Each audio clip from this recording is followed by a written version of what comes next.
What's up, everyone? This is Roots of Black once again bringing you the Septuagint. Yes, bringing you the Septuagint. As you know from the title, this is Job chapter 3. We're just continuing the story. It's just getting people, accustomed to seeing some of these other books that no one talks about, or just to understand how the books start, and then you can see that this one starts a little different than the rest of them because of this book is very, very different from the rest of the scriptures, and it should be looked upon like none other.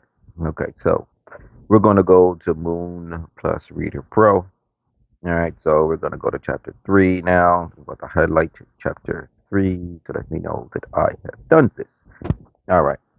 After this, Job opened his mouth and cursed this day, saying, let the day perish in which I was born, and the night in which they said, behold, a man child. Like basically saying that he wish he wasn't born. That's, in other words, that's what he's saying. Let the night be darkness, and let not the Lord regard it from above, neither let light come, you know, upon it. So he's basically saying to the most high, the Lord, that's what they probably called them before things have been established the way it was, that he was like, forget I was born, don't even come down here to help me, basically is what he said. Let the day and night be cursed, let darkness carry them away, let it not come into the days of the year, neither let it be numbered with the days of the months, but let that night be pained, and let not mirth come upon it, no joy. Mirth means happy. But let him that curses that day curse it, even he that is ready to attack the great whale. Okay, so you see that it's talk about the great whale. It didn't say the whale. So that's why I'm saying that some of the stuff that is inside of this book is saying something very different than after the flood. Like the great whale, that's something totally different than what we understand as, whales, like the great whale. So this is, that's totally different. Let the stars of the night be darkened, let it remain dark and not come into the light. Let it not see the morning star arise, because it shut not up the gates of my mother's womb, for so it would have been removed sorrow from my eyes. I'm telling you these things when she was dead. For when, for why die I not in the belly? And why did I come forth from the womb and die immediately? And why did thy knee support me? And why did I suck thy breast? Now I should have lain down and been quiet. I should have slept and been at rest with kings and, counselors of the earth, or chancellors who glorified their swords, or with rulers who gold was abundant, who filled their houses with silver. Or should I have been as a untimely birth, processed from his mother's womb, or as an infant who never saw light? There the ungodly have burnt out the fury of rage. There the worried in body is a there in worried in body rest.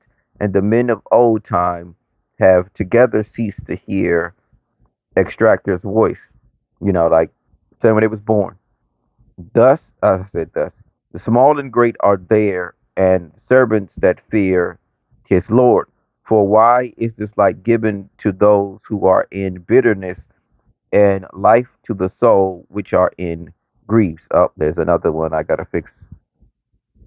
Gotta fix this one here.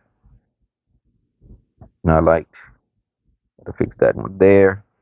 For why is light given to those who are in bitterness, and to life to those souls which are in grief? Who desires death and attain it not, digging for it as for treasures, and would be very joyful if thou should gain it. Death is a rest to such a man, for God has hedged, you know, him in. For groaning comes before my food, and I weep before beset with terror. For terror for which I meditated has come up, has come upon me, and that which I have feared has befell me. I was not at peace, nor quiet, nor had rest, yet wrath came upon me. So, basically, he's just spilling out his heart. This one's very, very self explanatory. All the stuff happened to him. Now he has sores. He's sitting here. He's been suffering. He's been tortured. So, of course, he feels like he wants to die. It's just simple. This verse doesn't need a lot of explaining. And for those of you who don't know, everything that's worth something is takes sacrifice. If you're just like right now, I'm sacrificing my time to put this out because I could be going through this book for myself instead of going back for someone else.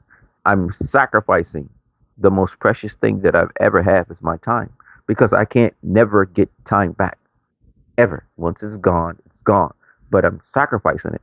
Everything on earth that's important is sacrifice. When you decide to do things with and for your children, that's a sacrifice of your time and whatever else that I mean, because it could be more than time, it could be your money, it could be your blood, sweat, tears. I mean, you're sacrificing things for your child. You don't have to do that. People say, no, no, no, no, no, no. There's plenty of people that don't do that. But what I'm saying, whatever that you do, that you love, that you're doing it for a purpose bigger and greater than you, there's a sacrifice there. And most likely, you're going to suffer from it. This is your man from heaven.